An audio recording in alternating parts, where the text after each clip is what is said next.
गाहाय मोसासालिखौ बेखेवनाय हाबाफारि बेवहायनो नुजानो हानाय बे गामिनिनो बरलावगाव बड' गोजौ फरायसालिनि आजिरा मोननाय फोरोंगिरि सार उपेन औवारि, बरलावगाव जेबि स्कुलनि लोगो फोरोंगिरि मेडाम अनु नार्जारि, बेवहायनो नुजानो हानाय बरलावगाव बड' गोजौ फरायसालिनि लोगो फोरोंगिरि सार उमेश ब्रह्म, नुजानो हानाय एबसुनि गासैबो मावथि लोगोफोर, बे गामिनि गामि दैदेनगिरि आफादगिरि नेहाथारि गावबुरा गासैबो रायजो राजा नोंथांमोन, साफ्रोमबो लाइमोन लोगोफोर आरो खुंफुं आफादनि साफ्रोमबो सोद्रोमा नोंथांमोन, गिबियावनो बयनिसिमबो रंजालि बैसागुनि गेदेरफोरनिसिम खुलुमनाय सिबिनाय बावबाय, लोगोफोरनिसिम गाहाम हामलायनाय बावबाय आरो उन्दै उन्दै फंबाय बिनानावमोननिसिम गोसो गोरबोनि अननाय आरो बोर सारस्रिनायखौ जासिगोरनाय जाबाय। गोबाव खालामनो सानाखै, समनि आंखाल, नाथाय दासिमबो बैसागु मोसाग्रा हान्जाया सफैयाखै, गामिनिल' जानानै दङ। जोङो 3टायाव होदोंमोन, नाथाय दा 6टा जाबाय, समजों खारफानो हाला जों, दा बेखायनो जोङो लेट जायो। दा मोसानाया जुदि मोनब्रै मोनबा जायोबा 9टासिम जाहैगोन, लोगोसे देंखोगिरिबो दङ, दा बेवहायनो गोबाव सम लायो जोङो। ओंखायनो खावलायबाय उननि समफ्राव जोङो थि समाव जोङो खालामनो नाजागोन, बयखौबो खावलायदों। दा जोंनि रंजालि बैसागुआ बर'नि मोनसे फोरबो, बे फोरबोखौ नोंथांमोना थांनाय 18 बोसोरनिफ्राय बेखौ फालिबोबाय थादों आरो इयुननि समावबो बेखौ फालिलांबाय थानांगोन। रंजालि बैसागुआ जोंनि फोरबो, बर'फोरनि बोथोरजों सोमोन्दो थानाय, आबादजों सोमोन्दो थानाय मोनसे फोरबो, जाय समखौ जोङो मोजां सम बासिनानै लाबाय। थांनाय समाव जोंनि गासैबो आबाद मावनायाव, मारा होनायाव जि मेंनाय देहा, बेखौ मेंगा होनो थाखाय आरो फैबाय थानाय दैज्लाङाव बैसागनि उनाव जोङो बयबो आबाद फोथाराव थांगोन, सोरहाबा हालेवहैसिगोन, खोथिया फोहैसिगोन, खोथिया फुसिगोन, माइ गायसिगोन। बेखायनो जोङो नैबे समाव जिहेतु जेबो आबादबो गैया, बे समखौ बर'फ्रा बासिनानै लादों आरो बेखौनो रंजालि बैसागु बुंनाय जादों। दिनैहाय बे बोथोराव थांनाय फागुन दाननि बारजों बिलाइ गोराना सिरिबाय, सैत्रनि अखाजों गोरलै बिलाइ गोदान रोदोमफिनबाय। दा बे बोथोरा गोदान मोनसे बयनिबो गोसोआव आरो दाउखौनि गाबनाय देंखोजों बयबो गोसोआ रंजाफानो गोसो जायो। बे बोथोरखौनो बर'फ्रा बासिनानै लादों, ओंखायनो बयबो रंजानांगोन, जाहाथे जिरायनानैल' मालाय मोसानायखौ नाया, बयबो जेराव दं बेहायनो रंजानांगोन। बयबो गथ' गथाय, बोराय बेन्थ' बयबो जाहाथे रंजागोन दायो। आरो बे रंजानो थाखायनो गामिफ्राव रंजालि बैसागुखौ फालिनाय जादों।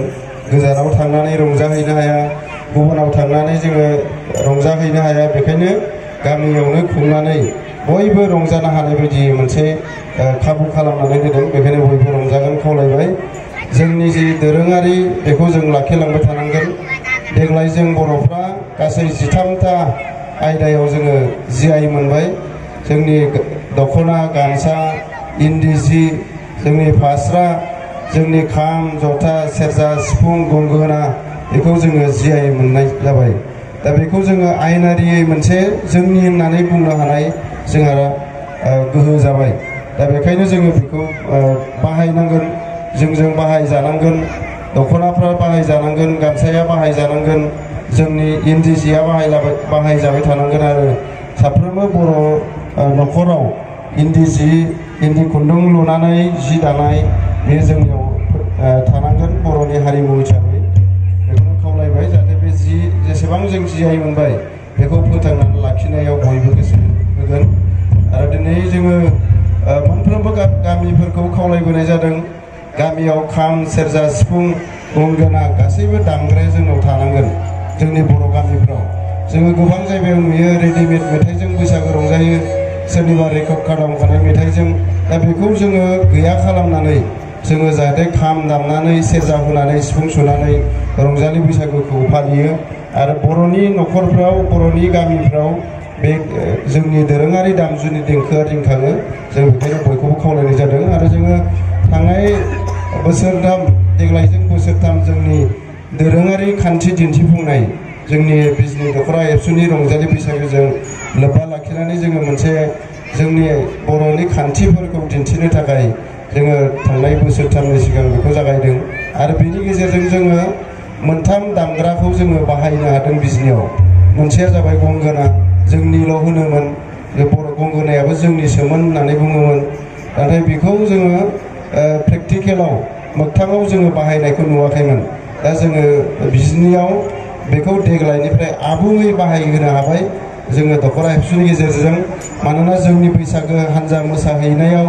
जोङो गाइडलाइन हरखानाय जादों मोनफ्रोमबो बैसागो हान्जाया गंगोना लाथारनांगोन लाइग्रि दामथारनांगोन जेजेंगा दामथारनांगोन बेखौ बाध्य खालामनानै जोंनि गोमालांनाय दामनायफोरखौ जोङो बोखांफिननो थाखाय नाजाबोनाय जादों आरो बे गंगोनाखौ जोङो गोबाव सम मालायनि आखायाव बन्दक दोननानै फैदों जोङो हारसाफोरनो बिहु मोसानायाव गंगोना दामबोबाय बर'फ्रा जोंनिल' होनो बाहाया बेखायनो जों देग्लाय बाध्य खालामबाय आरो मोनफ्रोमबो मोसाग्रा हान्जायाव बियो सिख्ला मोसाग्रायानो जा बिहामजो मोसाग्रायानो जा खानाय खफायाव लानानै मोसानांगौ बेखौ जोङो बिथोन हरनाय जादों आरो बेबायदिनो बयबो क्लाबा बे गंगोनाखौ बाहायफिनबाय देग्लायनिफ्राय आबुङै बेखौ उननि समावबो बाहायलांबाय थानांगोन नङाबा जोङो जोंनिल' होननानै मालाया बाहायोबा जोंनि दामग्राफ्रा गोमालांगोन आरो बेखौ जोङो गोदान जाबाय नालाय एसे सोरबा बुंनो नागिरदों आरो बे एबसुआलाय मा हारसाफोरबायदि खानाय खफायाव गंगोना लाहोलाबायखो मोसाग्राफोरखौलाय होनदों दा बे गंगोनाया जोंनिसो बेखायनो जों बेखौ बोखांना लाबोफिननांगोन जोंनिफ्राय बिसोरसो लांनांदों खावनानै लांदों बिसोरो जोङो बेखायनो गेजेराव गारबोनायखाय दा देग्लायनिफ्रायसो लाजेनदों नालाय हारसाफोरबायदि मोनफांनो नागिरो आरो मोनसे थुरिबारिनि अबेबा मोनसे क्लाबा बे मोसानाय स्टेपखौ सोलायनांगोन थिलाफारामोन खोमा दाख्लैबो बुंदों आङो गंगोना दामबानो बिहु बायदि खालामनांगौ नङा गंगोनाया जोंनिसोना दा बिदि खालामोबा माने गंगोना दामबानो बिहु बायदि मोसायोबा नै गंगोनाया हारसाफोरसो होननाय जागोन बेखायनो बर'नि स्टेपजोंनो गंगोना दामनाया जानांगोन जेरै सोरजिया दामदों खैरोगुरिया दामदों गुबुन क्लाबफ्रा दामनानै फालबारियाबो जेरै गंगोना दामनायनि मोनसे स्टेप सोदों बेबायदि जोंनि स्टेपजोंनो मोसानांगोन दा बे थिलाफारानिखौ बिहु बायदि मोसानाय नुदों दंफैयोबा बेखौ कारेक्सन खालामनो खावलायबाय नेक्स्टआव मैयाबो नुबावदों आङो दाख्लै उदांस्रियाव बुंहरखादोंमोन आरो मैया फानबारियाव बेखौनो एखे खालामहैफिनदों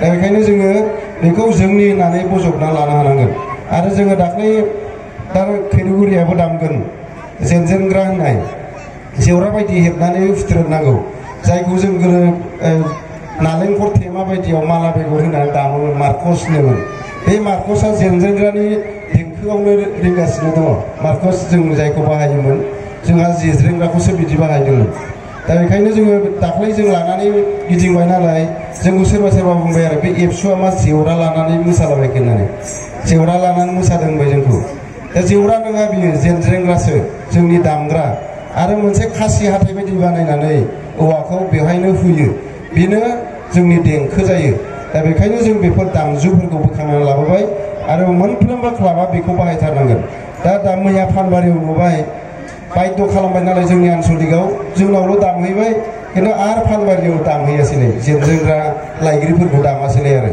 दा बेबायदि खालामा जानाय नङा दामजाबाय थाथारनांगोन मोनफ्रोमबो मोसानायाव मोनफ्रोमबो क्लाबनि मोसानायाव बियो बाहायजानांगोन खावलायबाय मोसाग्रा हान्जानि दैदेनगिरि नोंथांमोनखौ आं गोबाव खालामनो सानासै जोंनि गासैखौबो जोङो फोथांनानै दोननानै गोजामखौ हमथानानै गोदानखौबो इसे लादेरनानै जोंनि गासैबो हारिनि जोंनि दोरोङारिफ्रा थांनानै थालांनांगोन आङो बयखौबो खावलायबाय बेखिनिखौ बुंनानैनो जोबथारनायाव खावलायदों गाबोननि उनाव जाहाथे बयबो गाव गावबागाव खामानियाव आखाइ होफिनगोन बैसागोआ मास मोनसेबाबो जाहाथे मास मोनसे बैसागो रंजाबाय थाया मानोना दिनैनि जौगासार मुगाजों दिनैनि बादायलायनाय मुगाजों थांनो थाखाय जोंनि फरायसाफोरनो फरायनायनि खाबु होफिननो नांसिगोन गाबोननि उनाव बयबो आबादारिया मोजां आबाद मावनानै न'खराव रांखान्थि खामायनानै समायना न'खर गोजोन न'खर जोंनि गथ' गथायखौ जोथोन लानो हानाय मोनसे थासारि खालामनानै लानांगोन जोंनि फोरोंगिरिफोरा मोजां फोरोंनाय खामानि मावनानै इयुन जोलै दानायाव गाबोननिफ्राय गोसो होफिननांसिगोन। लोगोसे जोंनि साफ्रोमबो समाज सिबियारिया मोजां समाजनि मोजां साननानै मोजां खामानि मावनानै समाजखौ मोजां खालामनो थाखाय बयबो जानजि खाफ्राफिननांगोन। साफ्रोमबो फरायसाफ्रा गावनि फरायनाय खामानियाव गोसो होफिननांगोन। इयुनाव गावनि थांना थानायनि जिउनि राहाखौ मोनहैनो थाखाय मोजां सोलोंथाइ लानानै मोजां रिजाल्ट लानानै जाहाथे जाफुंसार मानसि जाहैनो हायो, मोजां सुबुं सम्पद जाहैनो हायो, बिनि थाखाय गाबोननिफ्राय जाहाथे बयबो खामानि मावफिनगोन खावलायबाय। आरो जायफोर लाइमोनफ्रा फरायनो गारबाय, फरायनायखौ दोनथ'बाय, बिसोरखौबो खावलायदों अननानै खामानियाव गोसो होनांगोन। ओरैनो थास्लायस्लाय बेफार बानिज्यआव, फालांगियाव, दखान होनायाव बायदि बायदि बिथिङाव जोङो गोसो होनांगोन। दा जोङो नुयो जोंनि खाथियावनो बिष्णुपुराव जोङो मालायनावसो जाहैबाय थानांगौ बायनानै, बर' दखान सासेबो गैया। बिजनियाव गोबां बर' न'खर जाहैबाय, दिनैसिमबो बिजनियाव दख'ना दखाननि अनगायै गुबुन दखान गैया। बेफार फालांगियाव जोङो हाबनो हायाखै। दा बेखायनो बेफोर बिथिङाव जोङो बयबो जोङो फरायनो गारनाय, फरायनाय दोनथ'नाय लाइमोनफ्रा बे खामानिखौ मावनांगोन। जेबो खामानिया फिसा गिदिर नङा, बे फिसा खामानियाबो नोंनि थाखाय बिराद नोंनि संसार जानायाव गोबां मदद खालामगोन। बेखायनो खामानि मावनायाव खुनु लाजिनांगौ, आसुसु मोननांगौ नङा। गासिबो खामानिखौ मावनो हायो, मानोना नोंहा नोंनि थांनानै थानायनि थाखाय जिउ राहाखौ नोंसो खालामनानै लागोन। बेखायनो बेखौ खालामनो थाखाय खावलायबाय। जोबथारनायाव बयनिसिमबो साबायखर बावबाय हांख्रायहरनानै बेखिनि बुंनो आरो बे बैसागो थिलिखौ बेखेवनो हांख्रायहरनायनि थाखाय। जोबनायाव गेदेरफोरनिसिम खुलुमनाय सिबिनाय बावबाय, लोगोफोरनिसिम गाहाम हामलायनाय बावबाय, बैसोआव उन्दैफोरनिसिम अननाय मोजां मोननाय बोर सारस्रिनाय बावबाय। आरो दिनैनि बे बैसागो थिलि बेखौ बेखेवनो थाखाय सिगांनाय जाबाय। मेथाइथ' खननो रोङा जोंहा, दाख्लैनिफ्रायनो जोङो सानैजों ज' गाबाय थानो मोन्दों। लावगाव ओनसोलाव जेसेबां फांसन जादों जों सानैबो दङ। जोंहा उमेश ब्रह्म सार, बिथाङा मेथाइखौ रोजाबगोन। आङो खावलायबाय बिथांखौ बुंलायो। जोबोद साबायखर थाबाय बिथांनिसिम। दा जोंहा बिथाङानो आस'सियेट।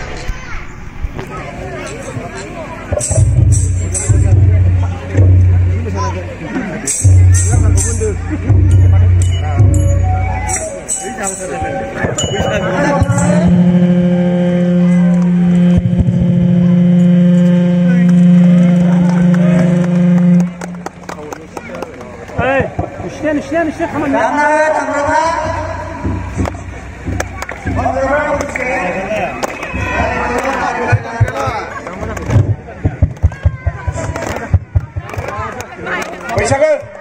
बैसागो दामनो थाखाय